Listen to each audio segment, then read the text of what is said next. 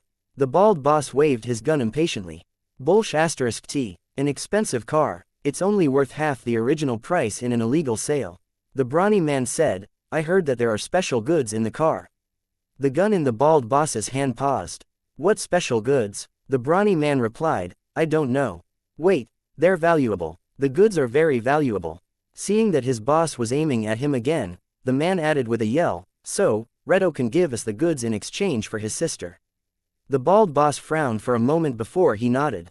"Very well, a little pressure does help, you think. Send Redo a message about his sister." Hugely relieved, the brawny man left in a hurry. The bald boss was angry. "Take those people away, and clean up the mess." The brawny man gestured at his lackeys and slipped away. The lackeys who had been fortunate enough to survive the fiasco were sweating as they wiped up the blood on the floor with the clothes of their fellows who were less lucky, before they quickly left the room. Idiots. The bald boss was still pissed. "He's just a minor gangster. After I catch him, I'll make him lick." Whoosh. Luke scratched his head. "Bro, are you kidding me? You're already taking action." The young man had broken the skylight and landed on the bald boss. They fought for a bit, but the bald boss had much less vigor than the young man, and was soon pressed to the table with a knife to his neck. The young man said, "Taha, you didn't see it coming, did you? I'm right here. What do you want me to lick?" The two of them traded barbs for a moment. The young man threatened the bald boss into letting his sister go. The young man was none other than the guy who had been swinging between buildings in the afternoon. His name was Redo. The bald boss named Taha could only yield. Very soon, the brawny man was told to return, and he brought a little girl with him. Luke was greatly amused, because he recognized the girl too. Redo's sister was that very girl whom the brawny man had kidnapped from the supermarket. The people in the room faced off against one another, but the siblings held Taha at gunpoint with his own weapon and left this office home.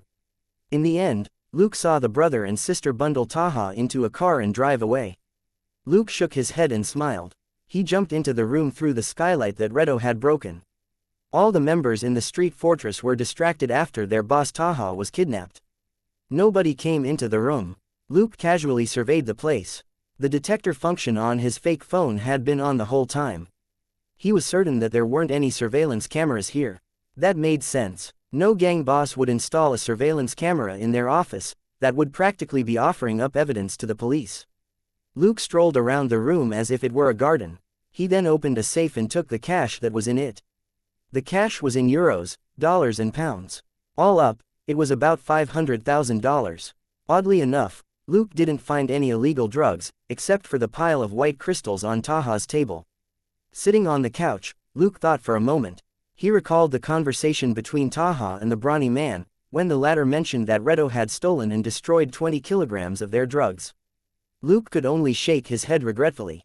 He couldn't earn experience and credit from eliminating the drugs anymore. He also found a surveillance monitor with scenes of other locations in the building. Taha certainly didn't trust his subordinates. He had installed plenty of surveillance cameras. Luke grinned after watching for a while. The few surveillance cameras which were installed on the second, third and fourth floors were focused on the access points. Taha stayed on the fifth floor, which only had one surveillance camera. It was trained on the elevator so that he could decide whether someone was allowed to come in. However, there were 10 surveillance cameras on the first floor, which was a workshop where 10 people were still hard at work even though Taha had just been kidnapped. Chapter 188. Be loud when you enjoy coffee. It turned out that the first floor of the building was a workshop where illegal drugs were manufactured for distribution. Observing the workshop carefully, Luke turned off the surveillance cameras and got ready to take action. He was very eager because he had yet to destroy a drug workshop. Suddenly, the light above the elevator blinked, which indicated that someone was coming. Surprised, Luke hid himself behind a nearby curtain. The elevator doors opened, and Taha and the brawny man came in. What surprised Luke was that the brawny man was carrying Redo's sister. What the heck did the siblings do? How did Taha turn things around? Eavesdropping on the conversation between Taha and the brawny man, Luke realized what happened. After Redo escaped, he was betrayed by a corrupt officer and was now in jail, while Taha had taken his sister back to vent his anger. Luke didn't know what to say. Thankfully, he didn't need to work with the officers here, or many of them would lose their jobs. After the brawny man left, Taha thought for a moment, then called for a pot of hot coffee. He complained, "Damn it. A minor hoodlum ruined my coffee time." Leaning back comfortably in his chair, he sipped his coffee with great satisfaction. Crossing his arms, Luke looked at the guy indifferently from behind. 2 seconds later, Taha raised the coffee cup again. Hoo, ha, hoo, ha. After 3 mouthfuls, Taha was finally satisfied. He looked at Redo's sister, who had just woken up, and said, "You have guts to kidnap me. Do you see this? This is my prize for you. You'll be as obedient as a little bee *tch in a few minutes." Ha ha. Taha used a card to split up the pile of white crystals on his table. Redo's sister's eyes shone with fear and anger, but she was gagged and tied up. She couldn't move at all. "I'll entertain you after I finish this latte." Taha raised his cup again. Hoo, ha. On the floor, Redo's sister suddenly stopped struggling. Her eyes widened in surprise. Taha laughed. "Are you scared? But it's useless. You embarrassed me in front of every HGH." Before he finished speaking, someone grabbed his head and stuffed a piece of cloth into his mouth. Taha had no time to react when his arms were twisted behind him and tied together. Then, he was gagged. Taha wanted to struggle, but to no avail. At that moment, the person who had tied him up kicked him so that he fell next to Redo's sister. Taha and Redo's sister looked at the attacker in fright. The person was wearing a black hood over his head, and he sat down unhurriedly and turned away. When he turned back around, there was a steaming cup of coffee in his hand. Unhurriedly, the man raised the cup and sipped it. Hoo, ha. Both Taha and Redo's sister were lost for words. After that, Luke put the coffee cup back into his personal space in satisfaction. "You think you're the only one who can enjoy coffee? I can enjoy coffee loudly too." After showing up Taha, Luke cut off a long strip of the phone wire that was in one corner of the room. He tied one end of the wire to the window frame and wove a noose on the other end, before he dragged Taha to the window. Realizing what Luke's plan was, Taha moaned and shook his head frantically as he begged for mercy. On the floor, Redo's sister was so shocked that she simply looked on in silence. Taha, a big boss who was one of the top 3 drug dealers in the area, was hung with a noose made from phone wire by a mysterious man in gray. The window frame creaked before it quickly settled. At that moment, someone on the communicator said, "Boss, we've got trouble." Luke looked at the surveillance monitor, only to see the brawny man waiting in the elevator. He thought for a moment, then let the man in. The moment the elevator doors opened and the brawny man stepped out, he saw Taha's body hanging from the window frame. Utterly shocked, he started toward Taha to find out what happened. But right after he exited the elevator, he was hit in the back of the head, and passed out. Dragging the guy to the table, Luke looked at his open mouth. Scratching his own chin, he turned his eyes to the white crystals on the table. Well, there was no need for him to find a toilet now. Thinking this, Luke swept the crystals onto a magazine on the table. Then, he rolled up the magazine and stuffed it into the brawny man's wide-open mouth. Making sure that all the crystals had slid down into the man's mouth, Luke took out the magazine. However, the crystals didn't dissolve at all, and simply piled up in the man's mouth. Luke glanced around. Picking up Taha's coffee pot, he poured the coffee into the man's mouth. Soon, the man swallowed the mix of latte and crystals. Luke nodded in satisfaction and put the coffee pot down. He walked over to Redo's sister and pressed the play button on his fake phone. "Wait here, I'll bring you out later." Then, he went to the basement. The place looked like a parking lot. Nobody was around when Luke exited the elevator. He wandered among the cars at ease as he looked for the things he needed. 10 minutes later, Luke returned to the first floor and broke one of the glass windows quietly, scoffing at the lack of defense which the gang had on the windows. Perhaps the drug dealers thought that nobody could break into their nest, which was surrounded by a high wall and protected by hundreds of guards outside. Luke climbed in and soon knocked out everybody in the workshop. He then evenly spread out the gasoline and combustibles that he had put together in the workshop, before setting a timer. After everything was done, he rushed out of the first floor and returned to Taha's office on the 5th floor with his grappling hook. Chapter 189 Tip and Coffee. When Luke returned to the office, he found Redo's sister cutting through the rope around her hands with a knife. But the knife wasn't sharp enough, and it was difficult for her to use it in her current position. Luke was amused by the little girl's determination. Without wasting any time, Luke tossed away her knife and covered her head with a black bag. He then carried her to the roof with his grappling hook. 2 minutes later, Luke appeared in an alley several hundred meters away with the girl. Cutting the rope around her hands and feet, Luke gave her the pistol that he had taken from the brawny man. "Good luck, kid." He then climbed the wall and disappeared. The girl got rid of the bag over her head and looked around, but she was alone. Looking at the pistol in her hand, she gritted her teeth and left the place in a hurry. On the roof of a building not far away, Luke watched her leave and smiled. He then turned to look in the direction of the street fortress. A moment later, after a few explosions, plumes of fire and smoke rose into the sky. Looking at the workshop that was now ablaze, Luke smiled and left the place quickly with his grappling hook. He found his car and drove it to the 18th arrondissement. He called Daniel. "Come pick me up, I'll send you the address." Daniel complained, "Hey, seriously. It's 2 in the morning. I don't work at night." Luke said, €2,000. Daniel said, "Fine, I'm on my way." €2,000 was more than what he could earn over several days.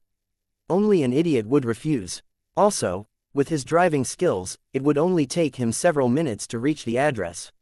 In less than 10 minutes, Daniel's cab came to an abrupt stop before Luke. Luke got in and said, "To Montmartre Cemetery." Daniel drove the cab off with a smile.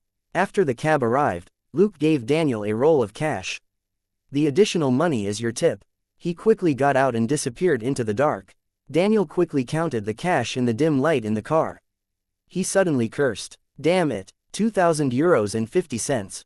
You tipped me 50 cents. Luke deliberately gave him the 50 cents that he had looted from the people who had tried to rob him earlier. He didn't stint on the €2,000 he had promised anyway. The system didn't deduct his credit points after he used the coins. Clearly, the system approved of him robbing the robbers. Walking on the street in the dark, Luke checked his reward for cleaning up the drug dealers. Mission: kill the head of Taha's group and destroy the illegal drugs and workshop. Total experience: 2,500. Total credit: 2,500. Contribution rate: 100%. Express plus 2,500. Credit plus 2,500. As he expected, destroying the illegal drugs in the workshop had been a fruitful venture. If he continued working like this for another week, he could probably level up again and finally learn elementary self-healing. However, he had been active for many days, and Taha's gang was one of the top 3 criminal groups in the area. It would be troublesome if a curfew was imposed while he continued to eliminate the drug dealers. If that happened, it wouldn't just be the gangsters, but everybody in the area wouldn't tolerate him either. Luke returned to his apartment and sat on his bed as he reviewed the operation tonight as per usual. At that moment, someone knocked on the bathroom door. Luke said with a smile, "Come in." The door isn't locked. Elena poked her head out of the bathroom. "Aren't you going to take a shower? It's raining outside. You must be cold." Luke nodded his head. "Thank you, Elena. I was taking a break. I'm going to take one now." Elena hesitated for a moment, but still asked, "I have coffee in my room. Would you like a cup of coffee after you shower?" Luke nodded with a smile. Elena, however, felt that there was something different about Luke tonight. She smiled and left. Luke got up and took a shower. Elena made coffee in the kitchen and murmured, "What is it?" "It feels like he turned from morning sunlight into the cold rain and wind at night." "Yes, that's the feeling." She then shook her head. "It's probably just my imagination. He's probably just cold. Nobody can remain sunny after being out and about in such a cold wind." A moment later, Luke finished his shower and changed into clean clothes. He knocked on the other bathroom door, and opened it after he heard Elena's reply. This was the interesting part of this double apartment. Connected by the bathroom in the middle, the two rooms appeared separate when they were in fact almost one unit. Luke was wearing a shirt and a pair of sweatpants. Thanks to the heater, it wasn't cold in the room. Elena offered him a cup of coffee with a smile. Luke had to admit that it felt great to have a cup of hot coffee with a smiling, beautiful girl while listening to the rain fall on the roof outside. The round table in the room was only meant for one person, so Luke and Elena were sitting very close to each other as they talked and laughed. After finishing his coffee, Luke rose and said goodbye despite the fact that Elena hadn't shown any indication of wanting him to leave. Inviting someone in for coffee at night was an obvious sign in France. But Luke would be busy the next day, and probably the day after that. He couldn't be so rash. To Elena's disappointment, Luke returned to his room. But she didn't feel frustrated for long, and she chuckled a while later. Although she was somewhat disappointed, Luke's decision wasn't unexpected. He was gentle, funny, courteous, and happy to get close to her, but he wasn't in a rush to touch her. Unlike most men, Luke seemed to prefer to connect with her emotionally rather than physically. She actually quite liked the feeling. After reflecting on the matter, she no longer felt drowsy, so she simply set up her easel and started a new sketch. The room was utterly quiet save for the sound of the rain. As time went by, the outline of the sketch appeared. It was still an angel version of Luke. But this Luke was looking down from a high vantage point, and he had a long spear in his hand, as if he was going to throw it in the next moment. Chapter 190 Late hint: an immediate action behind the angel was no longer a holy halo, but a dark, gloomy storm. The whole picture radiated a cold tone.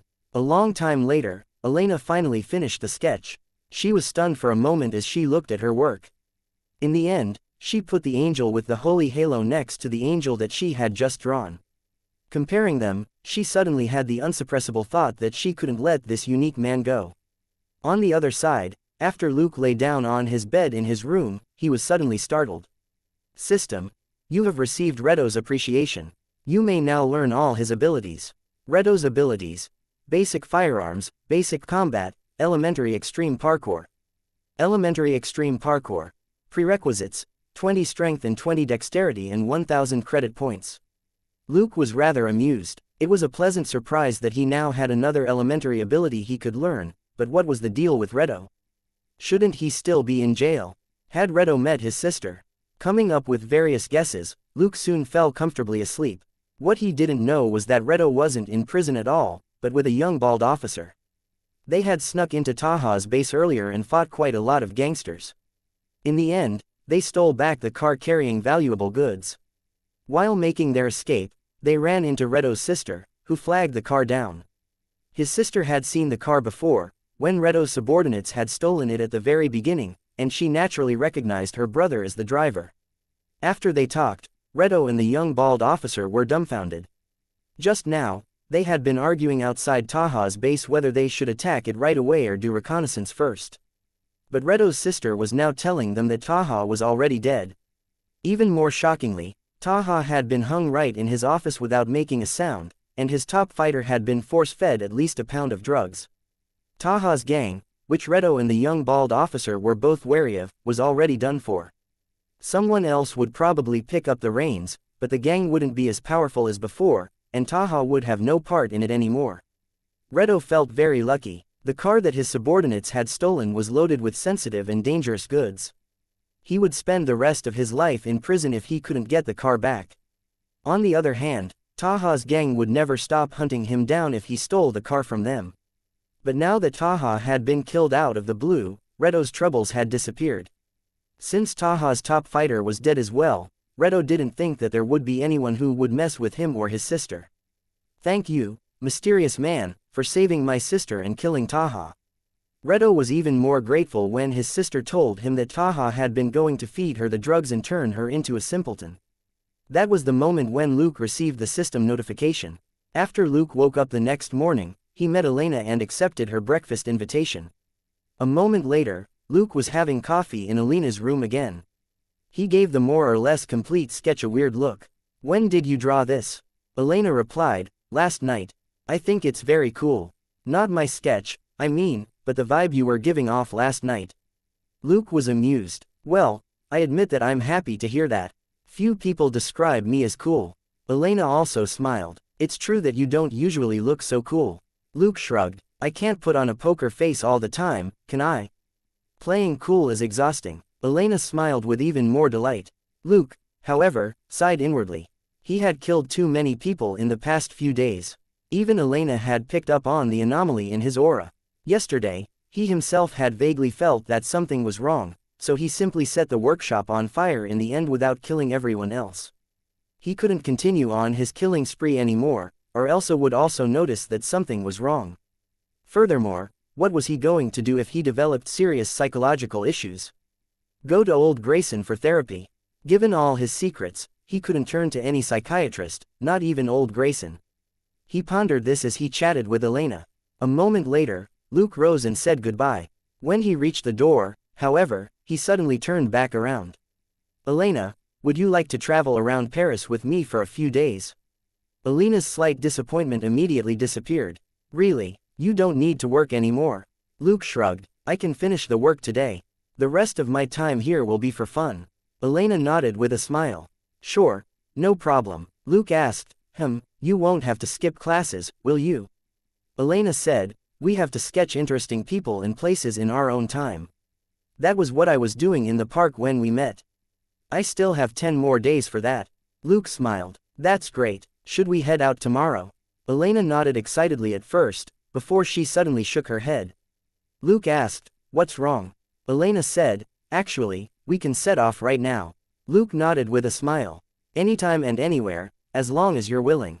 In the next few days, Luke finally visited the Paris that he had heard about.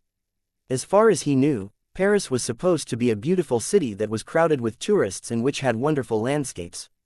However, the Paris he had experienced in the past few days was full of blood, screams and criminals. It was the polar opposite of what he had heard. As he took the subways and buses and roamed the avenues and alleys of Paris with Elena, he finally discovered for himself that the views were indeed as fascinating as described. Luke even bought a professional camera, only because Elena was a rather talented photographer who could take much better photos than Luke. If Luke took a photo of his girlfriend would probably break up with him on the spot. Even Elena stopped asking him to take photos after seeing several of the pictures that he had taken.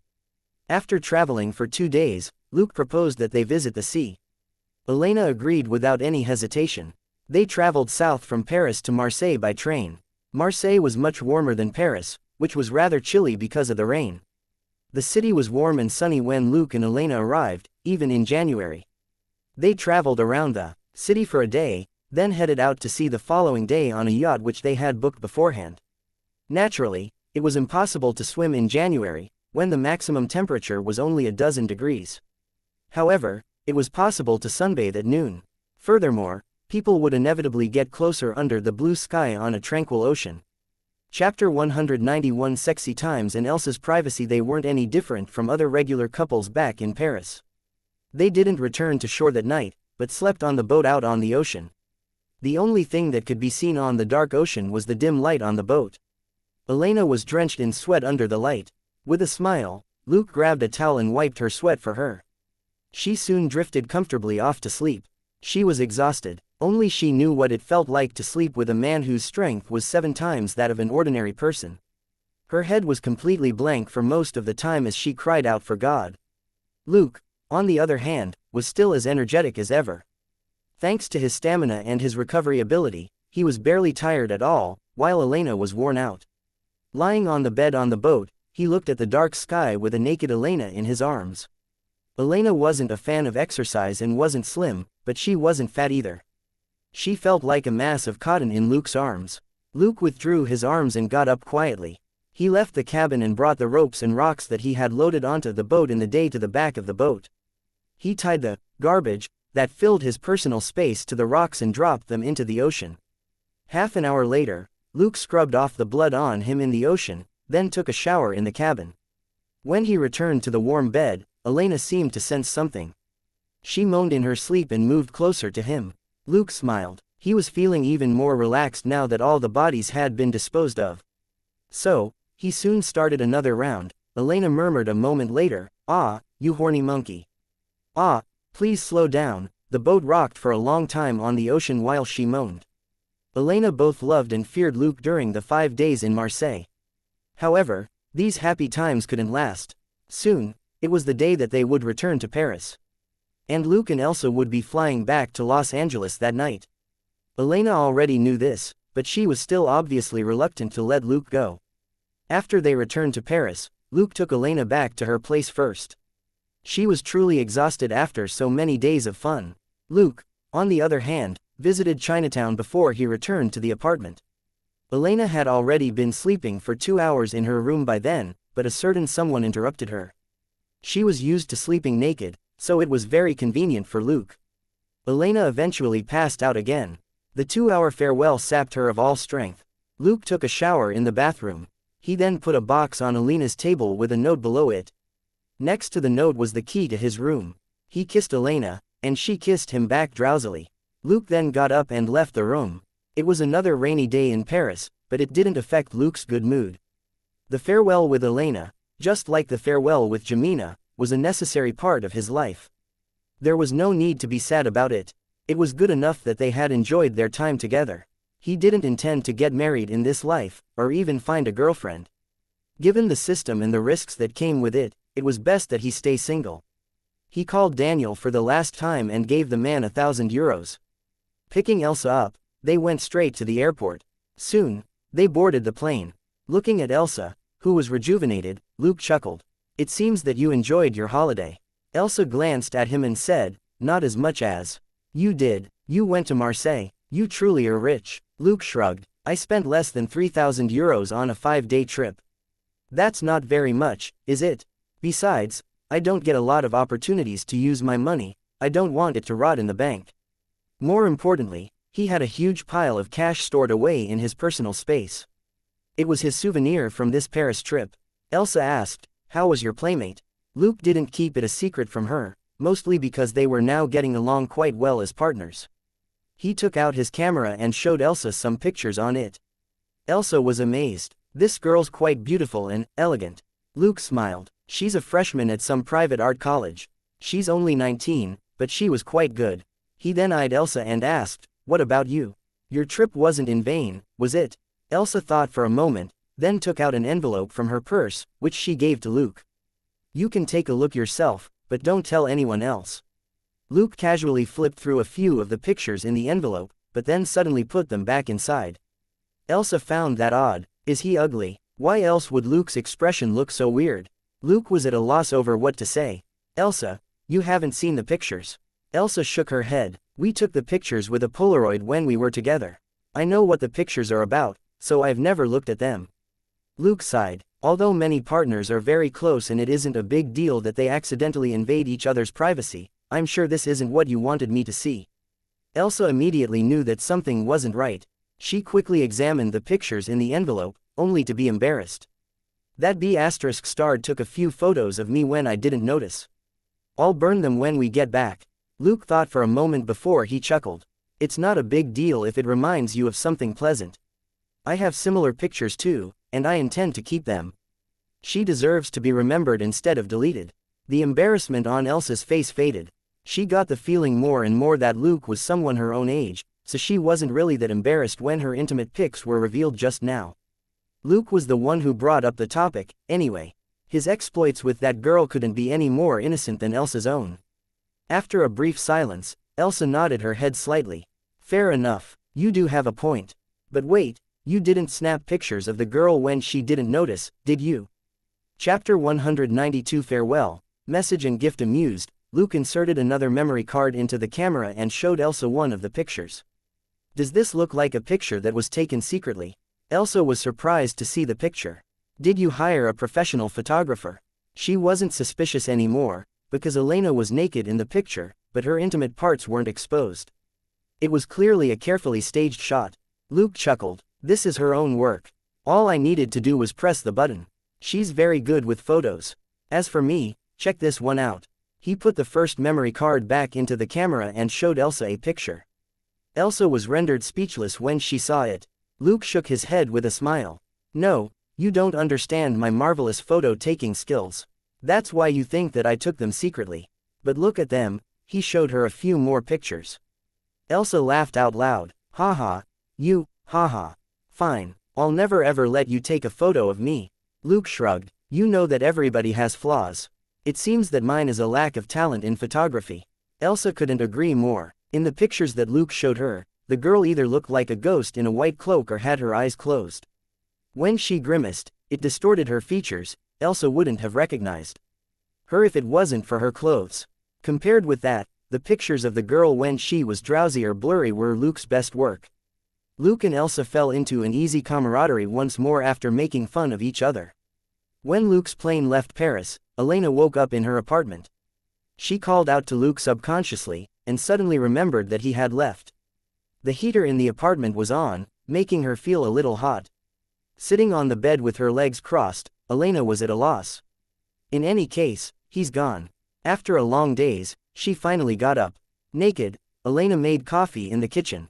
Luke had bought dozens of the best coffee bean varieties with the illegal money in his personal space as he traveled around Paris. He claimed that he liked coffee, and especially the coffee which Elena made. Now, 100 bags or so of coffee beans worth €2,000 were piled up in Luke's apartment. Elena felt that they might last her for the next 2 years. She could drink the coffee to remind her of Luke. After the coffee was done, Elena returned to her room to take another look at the 2 contrasting sketches she had done of Luke. Placing the sketches on her easel, she lowered her head to pour the coffee. Just now, she had put the coffee pot on the table without looking at it. But when she lowered her head now, she noticed a box, a note and a key on the table. Had Luke left them there? The key was for Luke's apartment, which she had given to him earlier on. But the box and the note were unfamiliar. After reading the note, Elena knew that it was definitely Luke. The note said, "For the warmest sunshine in cold Paris." That was something Luke had said to her before.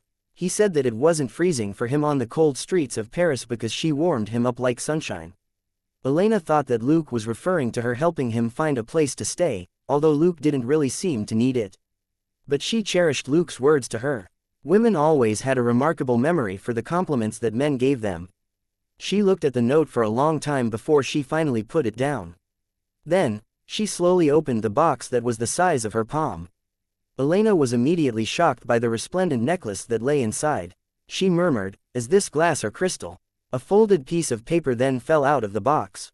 She unfolded it in confusion, only to discover that it was a legitimate invoice with the amount €148,000 listed on it. Elena was stunned for a long while. Diamond. She searched the box and found a folded certificate in it that proved the authenticity and value of the diamond necklace.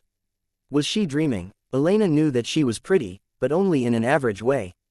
Born into an ordinary family, she wasn't as eye-catching as girls from the upper-class families.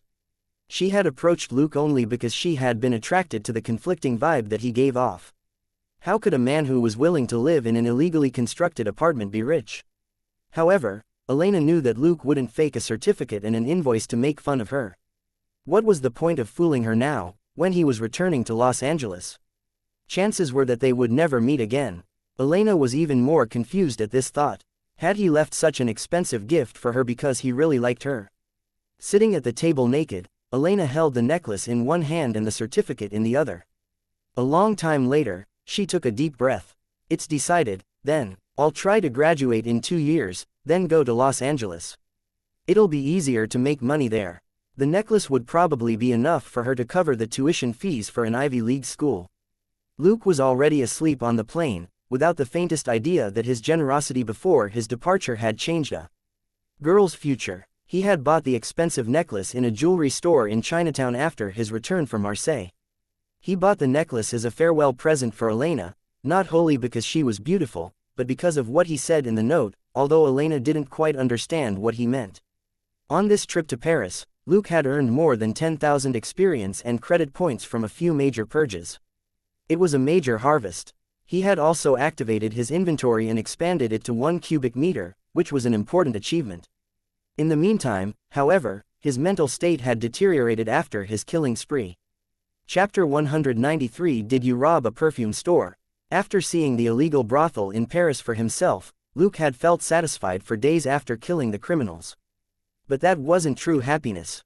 The gloom and violence had been building in his heart, until he went on that trip with Elena. Her youth and her enticing body were the best medication. Elena's pain and pleasure allowed Luke to release the dark feelings in his heart. He felt rather guilty toward Elena, although she might not have thought of it as suffering. Naturally, Luke had to give the girl something for her tremendous help. It made sense to get something for Elena with the illegal money he had obtained in Paris. He would have bought her a necklace worth 500,000 euros if not for the fact that it might potentially cause her trouble given how expensive it was. A necklace worth 150,000 euros, on the other hand, was luxurious but not outrageously so. It was perfect. After all, nobody except Elena would know that the necklace was from him. Actually, his plan at the beginning was to give Elena a gold pig. But after imagining Elena holding and examining a pig, Luke couldn't take it. Elena was an art student. She deserved something a little more classy. The point was that there wasn't any other gold merchandise in the store apart from that gold pig. The boss had only put out this gold pig, which was worth more than 100,000 euros, in his store because he thought that it might bring him good fortune. As Luke reflected on his trip to Paris, he and Elsa arrived in Los Angeles at midnight. Elsa simply told Luke to check in at the police department the next day, before she took a cab home. She was still suffering from jet lag. She was exhausted even though she had gotten a few hours of sleep on the plane. Luke also went home. He took a shower and went to bed. The next morning, Luke was woken up by Selena. Looking at Selena, who was still in her pajamas as she prodded him, Luke said helplessly, "Don't you think we should have boundaries?" Selena wasn't bothered when she bent her head to look at her breasts. "Seriously, haven't you seen me in my bikini in the bathtub?" Luke could only admit that he had. Sitting up on the bed, he yawned. "Fine, so tell me, why are you still in your pajamas and in my room?" Selena said, "You're back from Paris." Luke nodded his head. "That's right." Selena stared at him in silence. Luke raised his hands in surrender. "Fine, the gifts are in my suitcase. You can take them out." Selena cheered and opened his suitcase. She knew that there had to be gifts inside, but she wouldn't dig around Luke's personal stuff without his permission, just like how Luke barely touched her things or entered her room. Looking at Selena, who was crouched on the floor, Luke leaned against the headboard and enjoyed the beautiful view. Selena was wearing pajamas but no bra. It was why Luke had called her out earlier. After enjoying a few days with Elena in Paris, Luke certainly wouldn't reject another beautiful view. Selena couldn't care less. It was like she said, she had worn less before in the bathtub, aka the pool. "Wow, so much perfume. Did you rob a perfume store?" Selena found a bunch of perfume bottles. Appreciating how her breasts bounced with excitement, Luke said casually, "They're not all for you."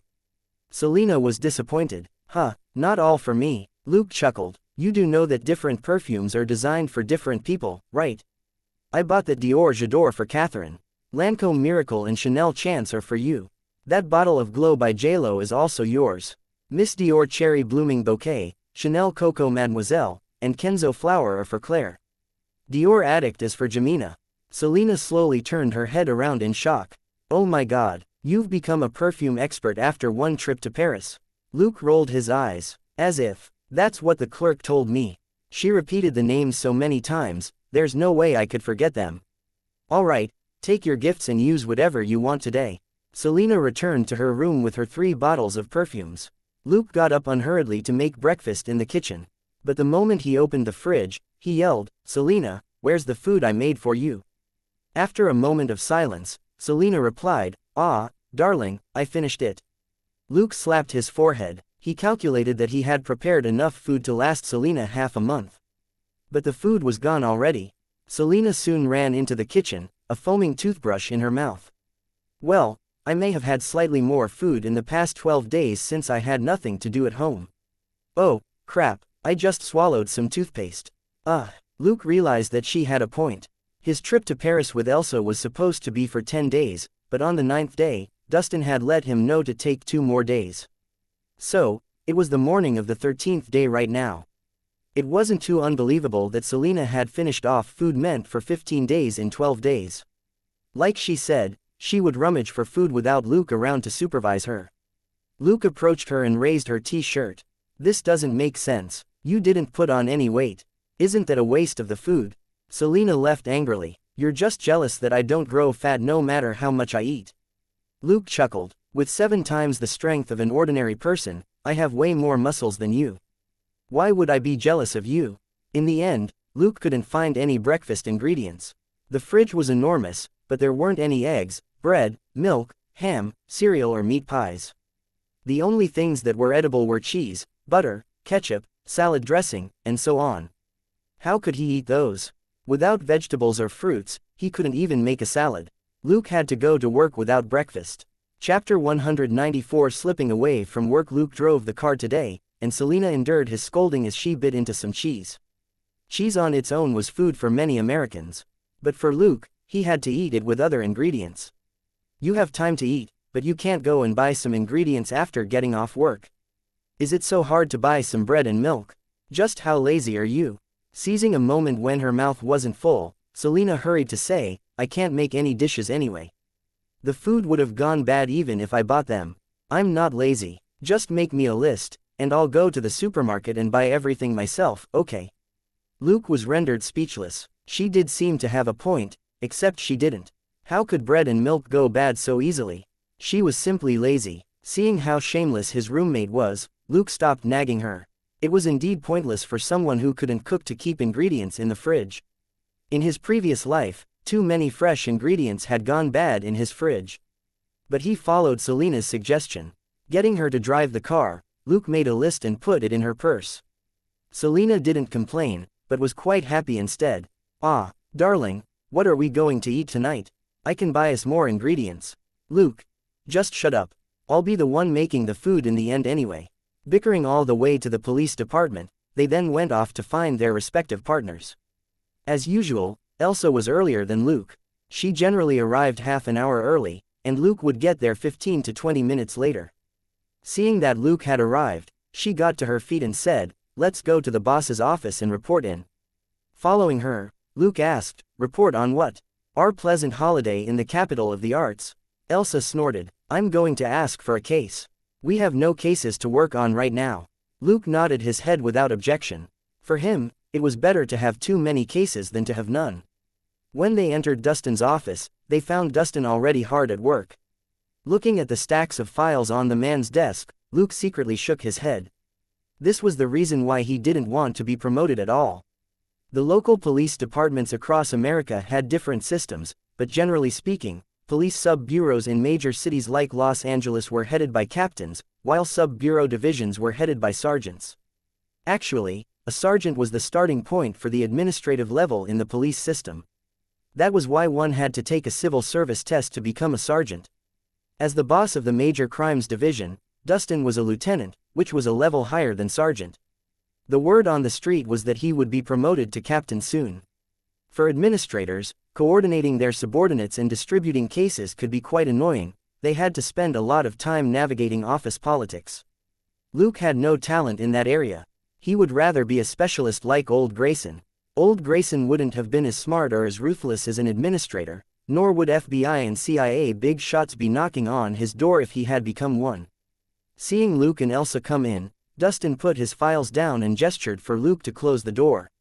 After the door was shut, Dustin said with a smile, "It seems you enjoyed your holiday." Neither of them said anything. It wasn't the best time to brag about it. Dustin soon got down to business. You don't have new cases on hand, do you? Elsa nodded her head. That's right, boss. We're checking in to see if there are any new cases we can work on. Dustin was very pleased. He had always appreciated Elsa, not just because of her ability to crack cases, but also because of her attitude toward work. Without further ado, Dustin took out a few files and said, "The first case is kind of tricky. You can give it up if you don't find any leads in a couple of days." Luke and Elsa knew that the case had to be a major one despite the lack of clues, so it had to be investigated. Elsa immediately accepted the file. Luke, however, looked at Dustin. Noticing his expression, Dustin asked, "What's up?" Luke chuckled. "Boss, I'm thinking that Elsa can read the file today while I take care of some personal business. I've been away for 2 weeks, after all." No stumped for a moment, Dustin smiled. "You're slipping off when you just got back from Paris. Didn't you have enough fun?" Luke, however, simply grimaced. "Boss, I'm only thinking about Elsa. Look at her, she still has jet lag. I'm afraid that she'll crash the car if she goes out now. Why don't you let her stay in for today and read the file?" Dustin glanced at Elsa. Noticing the amusement on her face, he knew that Elsa had been unaware of Luke's intention until just then. He found a document on his table and threw it at Luke. "What a scoundrel. Take this and get out." While Dustin hadn't given him a straight answer, Luke knew he had gotten tacit approval. Looking at the document, Luke smiled. "Haha, boss, thanks. I won't have to use Elsa's car today." Dustin pointed at the door, too lazy to say anything else. Luke saluted him with a smile and left, not asking why Elsa was staying behind. Elsa had been away for days. It was natural that she and Dustin needed to talk in private. Just now, Luke had said outright that he was heading out on personal business. Other people might have been criticized for it, but Dustin was well aware of Luke's attitude and abilities. Given how Luke had managed to resolve the robbery at Nakatomi Plaza in an hour, it certainly wasn't a problem if he wanted to slip away for a day or two. After cracking the Sergei and Nakatomi Plaza cases, Luke could easily take off for a year if he wanted to. The document that Dustin had tossed to him was actually a certificate for Luke's own police car. So, from today onward, he could drive himself wherever he wanted to go. After Luke left and shut the door, Elsa asked, "Boss, how's it going with the Nakatomi Plaza case? All videos have ads disabled. YouTube doesn't pay me enough to cover electricity costs. If you are well off, please consider donating via PayPal or becoming a member of this YouTube channel. Thank you."